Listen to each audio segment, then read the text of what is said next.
Rádio Rio de Janeiro, a emissora da Fraternidade, passa a apresentar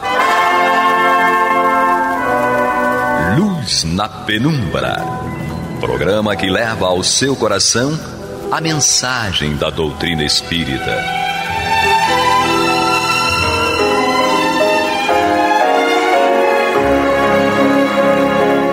E agora com vocês, Aloísio Guigino e Eduardo Araújo, para o estudo da obra O que é o Espiritismo, de Allan Kardec. Olá, prezados amigos da Rádio Rio de Janeiro, sejam todos muito bem-vindos. Está entrando no ar o programa Luz na Penumbra, para juntos estudarmos o livro que é o Espiritismo, de Allan Kardec. E hoje, claro, comigo Eduardo Araújo, sempre ele presente. Ele sou eu, Aloísio Guigino. E finalmente, como prometido na semana passada, ela voltou. Reencarnada. Ela é ela, Maria de Fátima Miranda. Ah, graças a Deus. Ela que estava numa missão de caridade, Aloísio Guigino. Missão de caridade. Salvando um gatinho abandonado e doente. Viu? Não, Cristiano, eu só fui dar uma sugestão. Então tá bom. Então, graças a Deus, esperamos que o gatinho fique bem. E juntos vamos estudar aqui o livro que é o Espiritismo, no seu capítulo 2, Noções Elementares de Espiritismo. Já lemos o item 1, que trata das observações preliminares. E aí esse item é um pouquinho grande. E agora já avançamos, estamos no 2 Espíritos. Lemos o item 7 e 8, referente ao 2 Espíritos. Hoje iremos iniciar o item 9. Então, repetindo o capítulo 2, 2 Espíritos, item 9. Allan Kardec vai dizer o seguinte: quando a alma está unida ao corpo, durante a vida, ela tem duplo invólucro. Um pesado, grosseiro e destrutível, o corpo. O outro fluídico, leve e indestrutível, chamado perispírito. E aí a gente lembra do programa de semana passada, Luiz e Miranda, quando a gente citou aí as pesquisas do Dr. Raymond Moody Jr., e o relato de quem passa pela experiência de quase morte é de que sentir-se livre do corpo é algo indescritível. A sensação de leveza, as percepções que essas pessoas relatam, e olha que elas estão num momento de dificuldade, de uma certa perturbação, mas ainda assim, aqueles que passam por experiências positivas falam que a sensação de liberdade, de paz, ela é maravilhosa, a ponto de muitos, tendo a consciência de que estão fora do corpo, desejam não mais voltar para ele. E algumas dessas pessoas que foram entrevistadas pelo Dr. Raymond e outros, o Dr. Samparnia também lá do Reino Unido, dizem que eles não queriam retornar ao corpo, reencontraram familiares desencarnados que disseram: você precisa voltar, não é a sua hora ainda. Deste ponto aqui você não pode passar. E muitos voltaram contrariados. Porque se pudessem, teve um que eu até achei muito engraçado, que ele disse que a mãe dele era uma italiana muito, muito firme. E aí a mãe falou com ele assim: meu filho, tens de voltar, você tem outros filhos para cuidar. Ele, mas mãe, não sei. E aí você vai voltar. Quando ela falou você vai voltar, ele disse que ele desabou no corpo de uma vez só. E aí foi que ele voltou. Ele falou: mas a velha é braba. Até do outro lado ela me deu-lhe uma... então é interessante isso que Kardec fala aqui sobre os corpos, porque o corpo físico, nós que nunca passamos por essa experiência, nós não temos noção de como o corpo físico é uma prisão, uma verdadeira prisão para o espírito. E o perispírito é esse corpo espiritual com que a gente se apresenta depois da morte, em tudo semelhante ao corpo que nós temos agora. É interessante que pela primeira vez aqui está sendo citado esse envoltório, certo, do espírito, que é chamado de perispírito. O próprio nome diz isso, né? Peri, em torno do espírito, envolvendo o espírito ou junto com o espírito. Mas tem muitas características esse perispírito. A primeira denominação, né, que tem uma série de denominações, dependendo de quem está se referindo a isso, que mudam de nome. Para nós aqui, nós sempre estaremos denominando de perispírito ou corpo astral. certo? E tem característica, ele é fluídico, leve e indestrutível. Isto é, sempre que nós falarmos em espírito, nós estamos falando no seu perispírito, porque estará sempre junto. O espírito nunca se apresentará, vamos dizer assim, nu, certo? Ele sempre terá o seu perispírito, que é a sua veste espiritual. E é a maneira, ou é o meio que ele se utiliza para poder interagir com outras formas, outro perispírito, ou até mesmo através com outros encarnados, através da mediunidade, sempre através do perispírito. Então, é muito importante que nós entendamos, primeiro, entendamos a sua existência, certo? E sempre junto com o espírito. Toda vez que falar em espírito, falou em perispírito, certo? Sempre. É uma das poucas vezes que a gente pode usar esse termo, sempre, né? Falou em espírito, sempre estaremos nos referindo ao seu envoltório fluídico, que é o perispírito. Em qualquer situação do espírito, qualquer situação evolutiva, de sofrimento, ou que seja, do espírito, ele estará com o seu perispírito. E vamos ver nas colocações que se seguem aqui, porque Kardec vai abordar por vários e vários itens aqui essas características do perispírito, que nós encontramos também no Livro dos Espíritos e encontramos no Livro dos Médiuns, certo? Que vários aspectos que nós devemos conhecer para entendermos melhor essa atuação do espírito entre com outros espíritos e com os encarnados. Nós estamos nos lembrando de um estudo que nós acompanhamos com o Dr. Jorge Andréa, falando sobre memória e perispírito, não é? E ele fala do corpo mental, que André Luiz vai abordar nas suas obras. O corpo mental é aquela parte do perispírito mais conectada, não é? Com o espírito, porque esse perispírito que nós lidamos aqui, na faixa evolutiva que nos encontramos, para nos ligar a um corpo grosseiro, ele tem desdobramentos e dimensões que depois vai se fundir lá adiante no próprio espírito. E aí nos lembramos de há alguns anos atrás, o Divaldo falando justamente isso, que conforme o espírito vai evoluindo, amadurecendo, esse corpo sutil vai ficando cada vez mais leve e vai fundindo-se com o espírito. Ao ponto de se confundir não com é ele. Verdade? Aí estávamos nos lembrando de Jesus, porque em todos os níveis evolutivos, o espírito jamais fica pelado a nível de não ter um instrumento para se fazer presente quando necessário. Então, quando os espíritos nos falam que Jesus levou um período longo em relação a nós, assim, pelo tempo cronológico contado na Terra, ele se preparou para encarnar na Terra e vir nos deixar o roteiro de iluminação. Não é? E para que ele viesse até nós, ele teve que trabalhar a matéria quintessenciada, a matéria mais leve, mais sutil em torno da Terra, para formar um perispírito a nível de vincular-se a um corpo físico aqui. Essas informações, elas são muito importantes e interessantes, porque existem aqueles companheiros que durante um período, não sei se ainda acham, julgavam que Jesus não teria vestido corpo de carne na Terra, que ele era um simples agênere. Não é?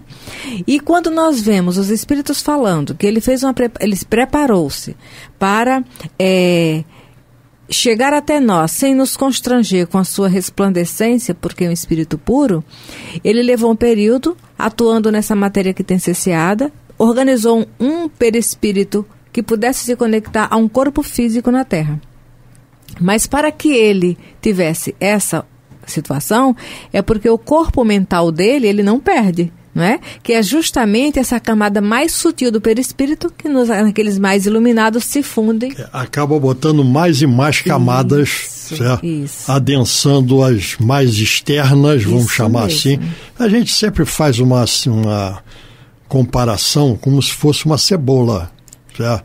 Porque a cebola a gente sabe que tem as várias camadas, né? Nós estamos falando aqui só a nível de fazer uma correlação. Uma correlação. Então, as camadas do perispírito mais próximas do espírito, quando ele se une ao espírito, são camadas essencialmente fluídicas, né, quintessenciadas, né? Nós não temos ideia da fluidez disso aí.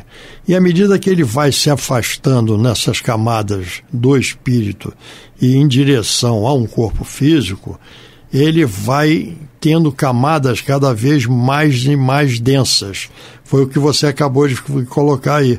Jesus devia ter tinha um perispírito, certo? Olha, desculpe o termo, um cebolão, tá certo? Um cebolão, porque tinham camadas e camadas e camadas até que as mais externas proporcionassem a capacidade dele se ligar a um corpo físico. Isso. E é uma coisa interessante, porque a última camada do perispírito, certo, é considerado como o duplo etéreo. Certo? Essa coisa que a gente, de um modo geral, não entende o que seja, mas é uma camada do perispírito. Sim. Que ele absorve do planeta onde ele vai encarnar para poder ligar o perispírito a um corpo que seja compatível com as características daquele planeta. Sei. Olha, essa coisa é divino, é uma ciência divina. É divina, certo? Então nós temos aí, nesse duplo etérico também, que está situado o nosso fluido vital. Sim. Aquilo que nos dá vitalidade. Nós estamos falando aqui, nós estamos acionando alguma coisa no corpo físico, alguma energia que está acionando. E essa energia, ela está contida nesse duplo etéreo. É a nossa energia vital, que vai se esgotando com o tempo, nós vamos repondo sempre em parte, certo? Mas vai se esgotando com o tempo, e a falência dessa energia é a falência dos órgãos e é a morte física. Interessante. Agora, é divino. Olha, mas para que nós pudéssemos compreender e fazer esse exercício de idealizar, né, raciocinar e lucubrar essa realidade, nós vamos encontrar no livro Libertação, quando o André Luiz vai falar da viagem que Gubbio vai fazer àquela região densa para socorrer Gregório. É muito interessante, porque André Luiz vai falando do trabalho mental do Gubbio e deles, orientados pelo Gubbio, para adensar o perispírito, e eles são desencarnados, né? A ponto de se confundirem com aqueles espíritos que vivem naquela cidade estranha, porque eles não podiam ser identificados de pronto para não ficar complicado a tarefa de socorro.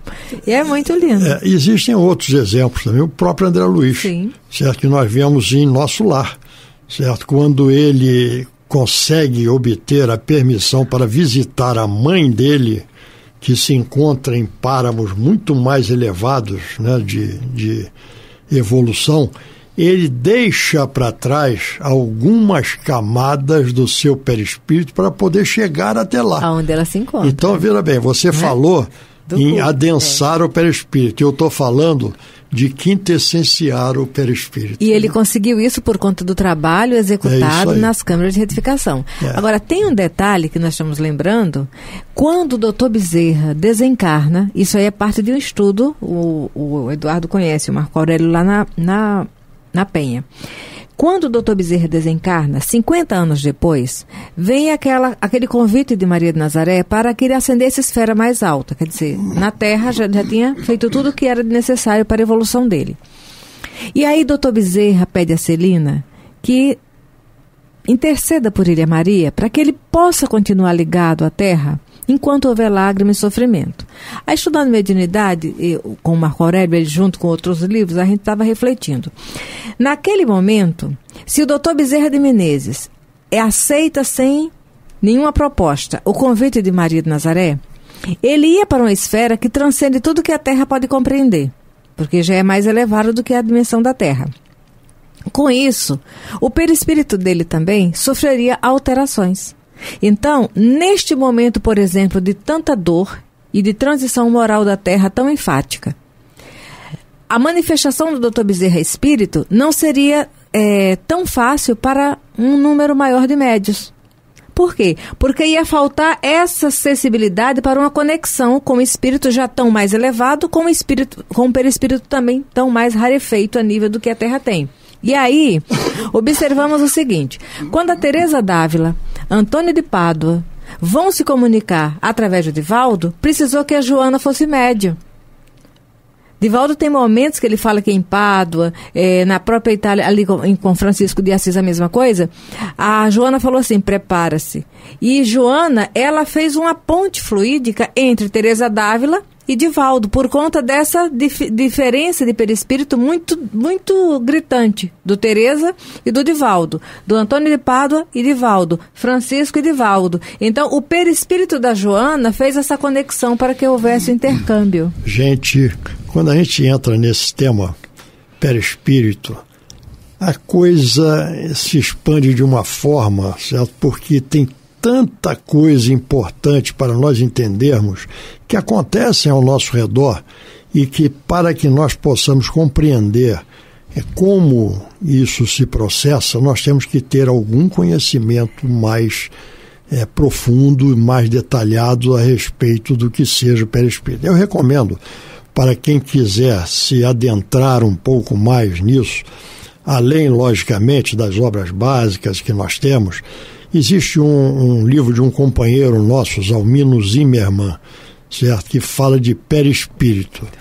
Olha, não é à toa que esse livro deve ter o quê? Umas 600 páginas ou mais, umas 800 páginas. Muito rico, detalhado. É muito rico, porque ele vai detalhando, e para detalhar todas essas características inerentes ao perispírito, não pode ser um livro fininho, certo? Mas ali tem tudo que nós podemos acessar para a nossa compreensão inicial a respeito do que seja e quais as funções e a atuação do perispírito.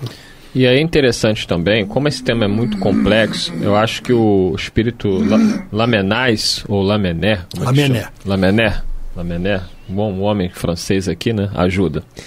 Eu acho que ele dá uma dica, porque quem está aí perdido, desesperado, fala assim: meu Deus, é muita complexidade, eu vou ter que ler um livro de 600 páginas.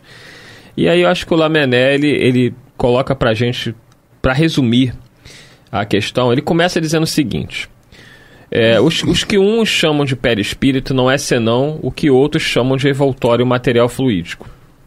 Direi de modo mais lógico, para me fazer compreendido, está no item 51 do capítulo que trata dos sistemas, aí, o item dos sistemas, que esse fluido é a perfectibilidade dos sentidos, a extensão da vista e das ideias. Fala aqui dos espíritos elevados. Quanto aos espíritos inferiores, os fluidos terrestres ainda são de todo inerentes. Logo são, como vedes, matéria. Daí os sofrimentos da fome, do frio e etc. Sofrimento que os espíritos superiores não podem experimentar, visto que os fluidos terrestres se acham depurados em torno do pensamento, isto é, da alma. Esta, para progredir, necessita sempre de um agente. Sem esse agente, ela nada é. Para vós, ou melhor, não podeis conceber. O perispírito, para nós outros espíritos errantes, é o agente por meio do qual nos comunicamos convosco, quer indiretamente pelo vosso corpo ou pelo vosso perispírito, quer diretamente pela vossa alma, donde infinitas modalidades de médios e de comunicações. Aí ele vem a frase principal para resumir, você que está aí desesperado, dizendo que eu não vou conseguir entender o que é perispírito. Ele fala o seguinte: agora, do ponto de vista científico, ou seja, a essência mesma do perispírito, que é o que muitas pessoas vão tentando aprofundar, isso é outra questão. Ele fala: compreendei-o primeiro moralmente. Uhum. Ele simplifica. No nosso estágio, a gente precisa entender o perispírito moralmente. E aí ele diz que resta apenas uma discussão sobre a natureza dos fluidos, que por ora é inexplicável. E ele termina mais à frente dizendo: vocês, encarnados, pesquisam o perispírito. Nós outros espíritos estamos pesquisando a alma. O que isso quer dizer? Que para nós, o que nós precisamos saber do perispírito? Que é o nosso corpo espiritual, e que o desenvolvimento dele vai ser bom ou não de acordo com a nossa conduta. A nossa realidade perispiritual após a morte vai depender daquilo que nós somos hoje moralmente. Se somos agarrados à matéria, aos vícios, às maledicências, evidentemente que esse corpo espiritual vai se ressentir após a morte, nos causando impressões penosas. Se nós moralmente nos esforçarmos para nos tornar pessoas melhores, nosso perispírito corresponderá se tornando mais leve e proporcionando mais bem-estar após a morte. Eu acho que isso resume bem, independente das pesquisas que se podem fazer em torno do perispírito. As pesquisas para aqueles que têm interesse, não é? Em aprofundar. Para aprofundar. Exatamente. Mas nos lembramos que na evangelização, quando íamos falar sobre perispírito com as crianças, porque precisávamos falar, e algumas delas numa faixa de 6 anos, não é? Mas nós não falávamos com essa profundidade da técnica, mas falávamos para que essa situação assim, quando nós agimos bem, nós ficamos em paz. A paz nos dá leveza, essa leveza nos possibilita ter mais liberdade. Aí, para materializar para uma criança de 6 anos, nós pegávamos uma criança soltando pipa. Então, colocávamos para ela o homem soltando pipa, não é? Tem a linha, tem a pipa e tem o ser que está ali segurando. Quem dá comando à pipa é quem está aqui articulando ela. Então, os gestos que ele faz vão repercutir na pipa que está lá em cima, e aquela linhazinha da pipa seria o perispírito. Faz a conexão do espírito, que é aquele que dá comando e movimenta, não é? E o corpo, que é o que é visível lá no ar, que é aquele papelzinho colorido. Elas conseguiam compreender. Gostou, Luiz Guigino? Eu não sabia que você soltava pipa. Você não sabe nada sobre Maria de Fátima, né? Eu tô e sai cortando isso. Todo mundo. Tá certo. Corta todo mundo. Esse tema perispírito, ele é extenso e é importantíssimo se nós quisermos entender as coisas que se processam e que acontecem ao nosso redor.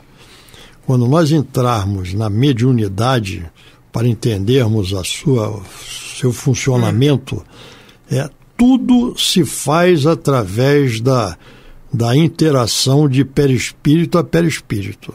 Certo? Então, é muito importante que nós entendamos um pouco que seja a respeito do perispírito.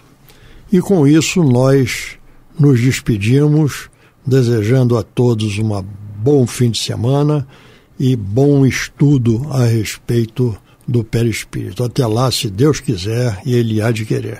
Que assim seja. Muita paz. Jesus nos guarde. Você está ouvindo o programa Luz na Penumbra.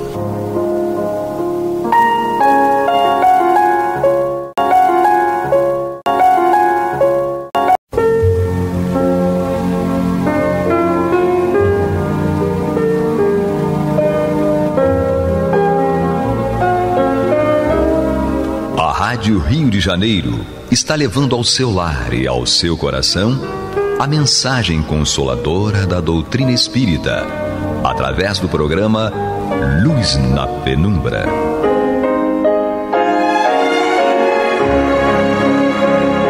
E agora com vocês, César Augusto Lourenço Filho, para comentar os textos da Revista Espírita de Allan Kardec no período de 1858 e 1869. Boa noite, meus queridos. Estamos mais uma vez, vamos continuar nosso estudo conjunto da Revista Espírita. Nos 3 últimos programas, nós estudamos a matéria de título Os Irmãos Davenport em Bruxelas.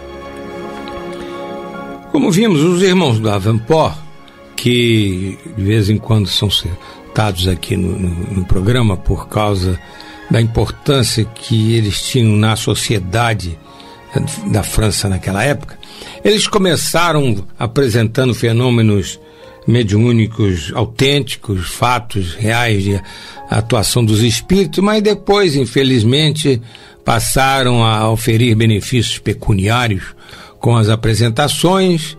Mais adiante passaram a inserir nas suas apresentações coisas que nada tinham a ver com a ação dos espíritos. Enfim, como acontece com todo e qualquer médium que se vale da sua mediunidade para benefícios pessoais, a coisa foi tomando cada vez um cunho mais lamentável. Agora, mais lamentável ainda do que esse comportamento dos irmãos da Van Port foi o comportamento de alguns adversários do espiritismo que se valiam daquilo que não tinha nada a ver com o espiritismo para atacar a doutrina. E justamente nessa matéria, os irmãos da Van Port em Bruxelas, na Revista Espírita de setembro de 1866, Kardec transcreveu parte de 2 artigos de um jornal da França e 2 cartas de leitores, justamente defendendo o espiritismo das acusações, das colocações que foram feitas no jornal.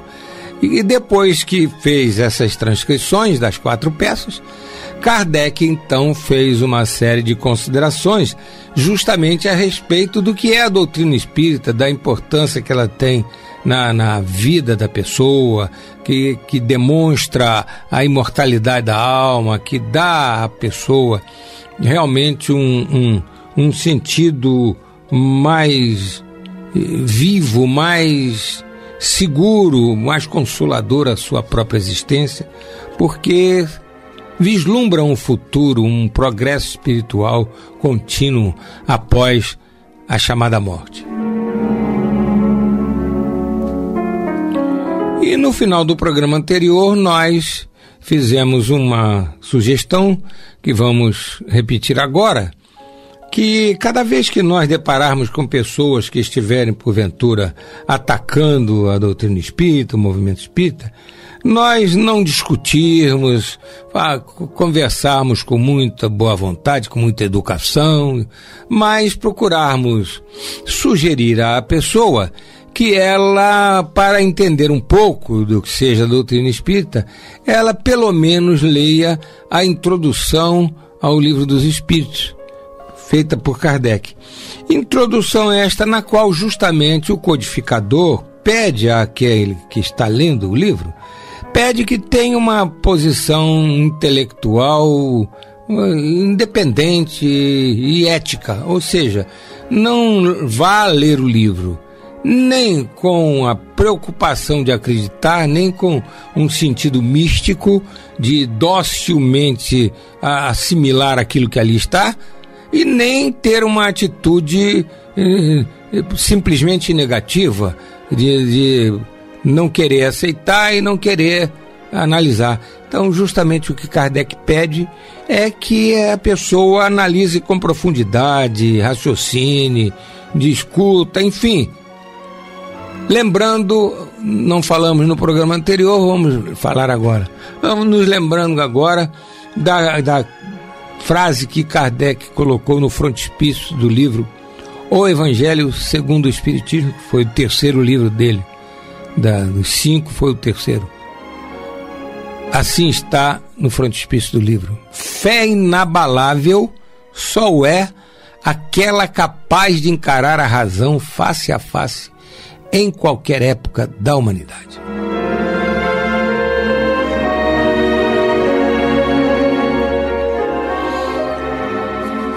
Nós vamos iniciar hoje, melhor dizendo, vamos estudar hoje, na seção Variedades, ainda no exemplar de setembro de 1866 da Revista Espírita, a matéria de título Mediunidade de Evidência nas Crianças.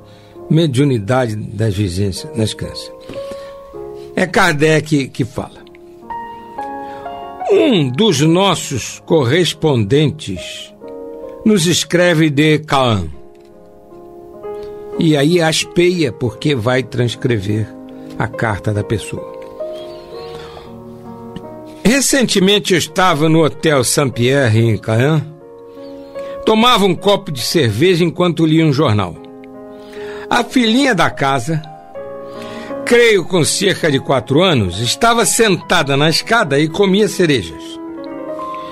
Não percebia que eu a via e parecia entregue numa conversa com seres invisíveis, aos quais oferecia cerejas. Tudo o indicava. Sua fisionomia, seus gestos, as inflexões da voz. Ora se virava bruscamente dizendo: tu não a terás, não é gentil, eis para ti, dizia uma outra. Então o que é que me atiras? Dizia uma terceira. Dir-se-ia rodeada por outras crianças. Ora se levantava, estendia as mãos oferecendo o que tinha, ora seus olhos seguiam objetos invisíveis para mim, que a entristeciam ou a faziam dar gargalhadas. Esta pequena cena durou mais de meia hora, e a conversa só terminou quando a menina percebeu que eu a observava.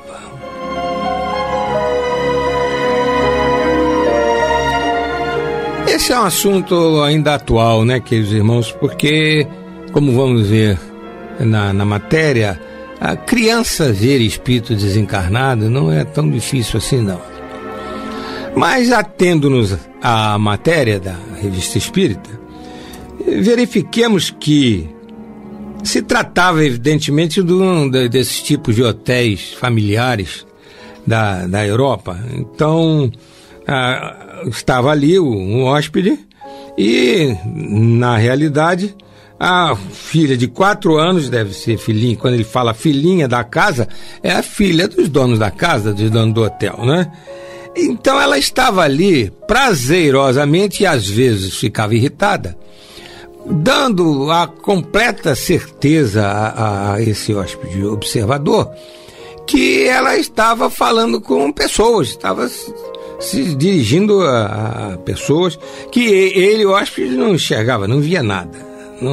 Para ele imaginava o que estava acontecendo, como foi explicado no texto, pelas expressões da menina, não só as expressões verbais, como as expressões fisionômicas, as expressões gestuais da menina.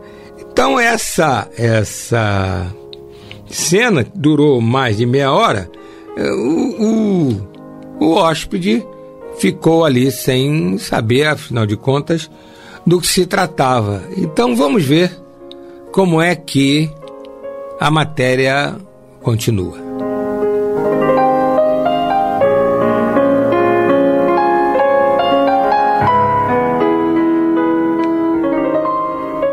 Sei que muitas vezes as crianças se divertem em apartes desse gênero, mas aqui era completamente diferente. A fisionomia e as maneiras refletiam impressões reais que não eram as de um jogo representado. Eu pensava, sem dúvida, que era um médium vidente ainda verde, e me dizia que se todas as mães de família fossem iniciadas nas leis do espiritismo, aí colheriam numerosos casos de observação e se explicariam muitos fatos que passam despercebidos e cujo conhecimento lhes seria útil para a direção de seus filhos.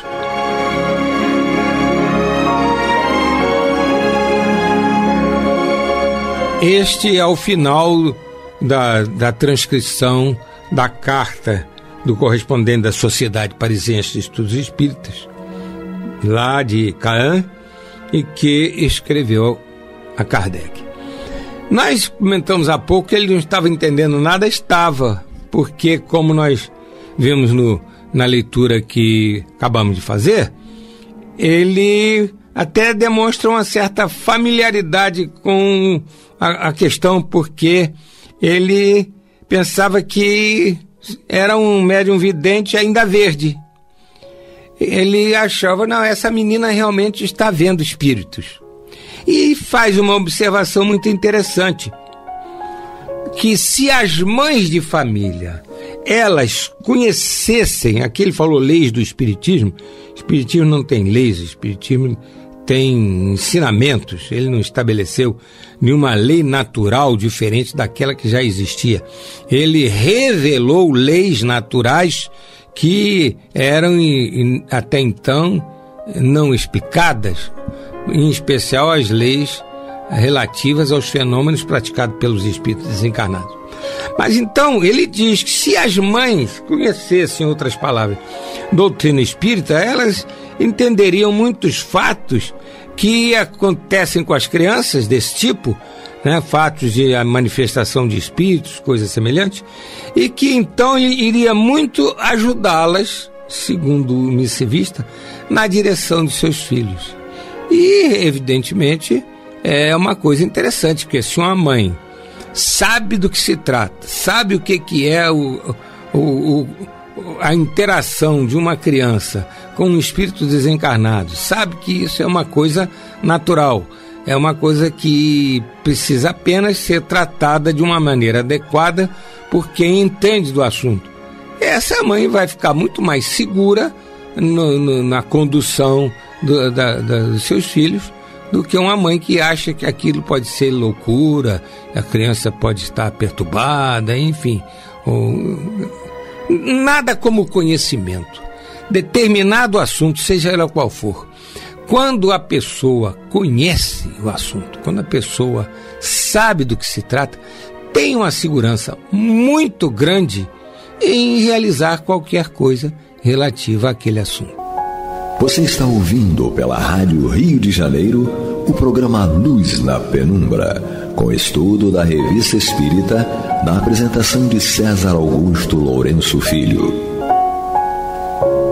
Agora é Kardec falando.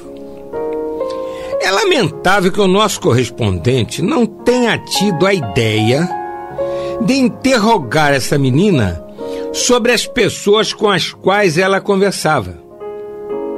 Teria podido assegurar-se se a conversa realmente tinha ocorrido com seres invisíveis. E, neste caso, daí poderia ter saído uma instrução tanto mais importante porque, sendo o nosso correspondente um espírita muito esclarecido, poderia dirigir utilmente as perguntas. Seja como for, muitos outros fatos provam que a mediunidade de evidência é muito comum, se não mesmo geral, nas crianças.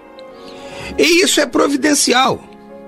Ao sair da vida espiritual, os guias da criança vêm conduzi-la ao porto de embarque para o mundo terrestre, como vêm buscá-la em seu retorno.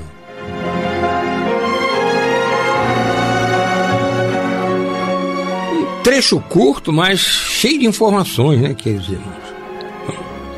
Reparemos o seguinte: Kardec lamenta que o missivista, o correspondente da Sociedade Parisiense dos Espíritas, lá de Caiane, não tenha tido a lembrança de, com naturalidade, conversar com a criança para saber se realmente estava ali ocorrendo a presença de espíritos desencarnados. E é assim que nós temos que nos comportar, queridos irmãos, diante de manifestação dos espíritos. Nós temos que encarar a coisa como sendo um fato natural. Se em uma determinada situação algum espírito se manifesta, as pessoas que estão naquele ambiente, até não conhecendo doutrina espírita, não sabendo lidar com o assunto, devem, acima de tudo, manter o equilíbrio e a serenidade, procurar conversar calmamente com a criança, tranquilamente. E a criança, então, vai dizer o que está enxergando, vai dizer, não, estou falando com fulano, ele aqui, a pessoa não é médium vidente, não vai ver, a criança vai dizer, tá aqui, velho, de barbado, tal, né? Enfim, uma questão de encarar com naturalidade a questão. E outra coisa interessante é que Kardec fala que o missivista, ele, pelo fato de ser espírita, de conhecer o assunto, e nós vamos usar aqui uma linguagem coloquial, pelo fato de saber lidar com os espíritos e, portanto, ser do ramo, ele teria toda a facilidade de conversar com a criança e obter dela informações muito interessantes, importantes, a respeito da presença de espíritos desencarnados interagindo com ela. E como vimos também no parágrafo que acabamos de ler, Kardec lembra que quando o espírito reencarna, quando nós, qualquer de nós, espíritos encarnados, quando nós reencarnamos, nós somos trazidos pela espiritualidade com a qual nós tratamos da nossa reencarnação. Esses espíritos vêm nos trazer, vêm nos assessorar para nós irmos tomando conta do corpo, irmos nos assenhoreando do corpo. Como vêm também nos receber, ou melhor, vão nos receber lá na pátria espiritual, vêm aqui para o nosso ambiente para receber lá na pátria espiritual toda e qualquer pessoa que desencarna. Nenhum espírito que desencarna largado de qualquer maneira, não. Quando mais não seja, o seu guia espiritual está ali com ele para ajudá-lo naquele instante difícil da desencarnação.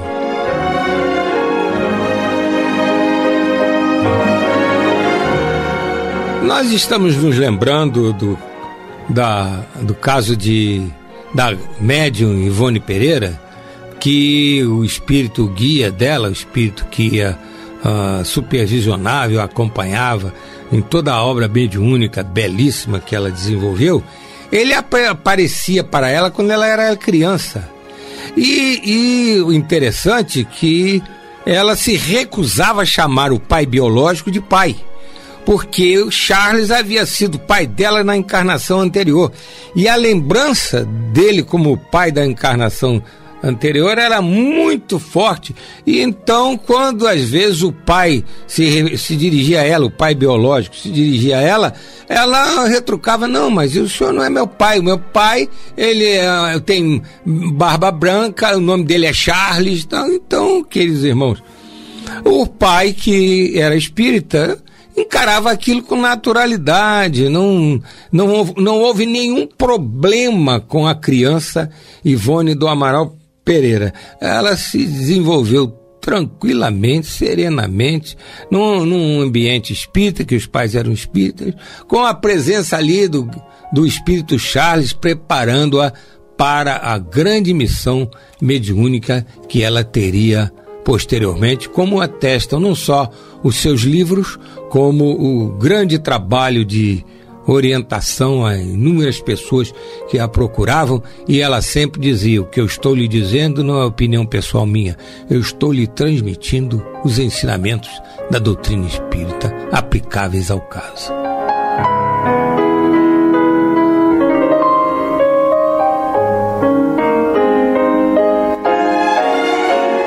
Continuemos o estudo da matéria de título Mediunidade de Evidência nas Crianças, inserida por Kardec na seção Variedades, do exemplar de setembro de 1866 da Revista Espírita. Então, continua agora Kardec. Depois de falar que os espíritos desencarnados que conduziram a reencarnação dela vêm trazê-la e a acompanham durante um certo período na infância. É Kardec falando. Mostram-se, esses espíritos, mostram-se a elas nos primeiros tempos, a fim de que a transição não seja muito brusca. Depois se apagam pouco a pouco, à medida que a criança cresce e pode agir em virtude de seu livre-arbítrio. Então, deixam as suas próprias forças, desaparecendo aos seus olhos, mas sem a perder de vista. A filhinha em questão, em vez de ser, como pensa o nosso correspondente, um médium vidente ainda verde, bem poderia estar em seu declínio e não mais gozar desta faculdade para o resto da vida. E Kardec sugere se voltar à Revista Espírita de fevereiro de 1865, na matéria Espíritos Instrutores da infância.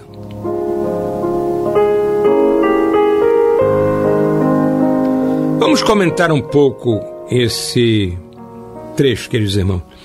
Então, Kardec, de uma maneira muito didática, com poucas palavras, mas com muita clareza, ele fala que esses espíritos que estão ali acompanhando o espírito na sua reencarnação, vai assessorando ali a criança, vai cuidando da criança, e de tal maneira que, pouco a pouco, o espírito reencarnante vai tomando conta do corpo, vai se assenhoreando do corpo, e cada vez mais se torna dispensável essa presença desses espíritos que a conduziram na reencarnação. No caso especial que citamos de Ivone Pereira, a coisa se prolongou mais porque ela veio com uma mediunidade ostensiva, uma mediunidade, por exemplo, de desdobramento muito grande, e com a finalidade de realizar um trabalho mediúnico de grande envergadura. Então, em razão disso, é que o espírito Charles esteve ali um tempo muito maior junto a ela do que normalmente acontece com as crianças. E Kardec mencionou aqui também que à medida então que a criança vai crescendo, que o espírito vai cada vez mais se assenhoreando do corpo, como dissemos há pouco, a matéria influencia sobre o corpo, e a mediunidade que porventura aquele espírito, aquela pessoa vai ter durante a sua reencarnação, vai aparecer mais adiante, vencida a sua fase de infância. Aí então é que vai, quando ela chegar lá na adolescência, então é que vai se então evidenciar a realidade de uma mediunidade na criança. Chegamos ao final do nosso programa. Muita saúde, muita paz, muita alegria, que nós possamos ter uma semana muito boa. Até a próxima semana, se Deus quiser.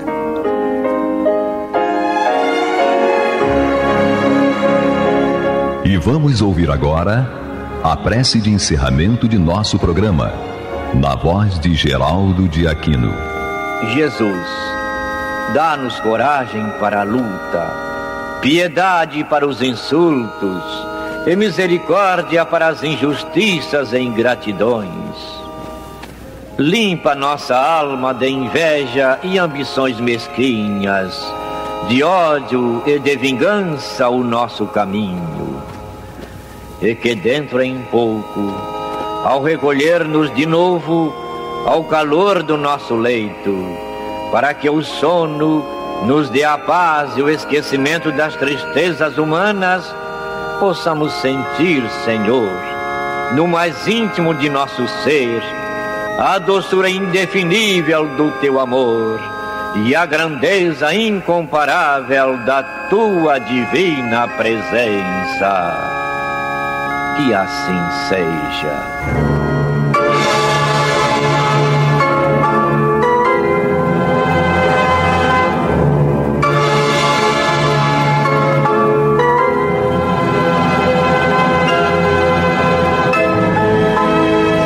Acabamos de apresentar o programa Luz na Penumbra.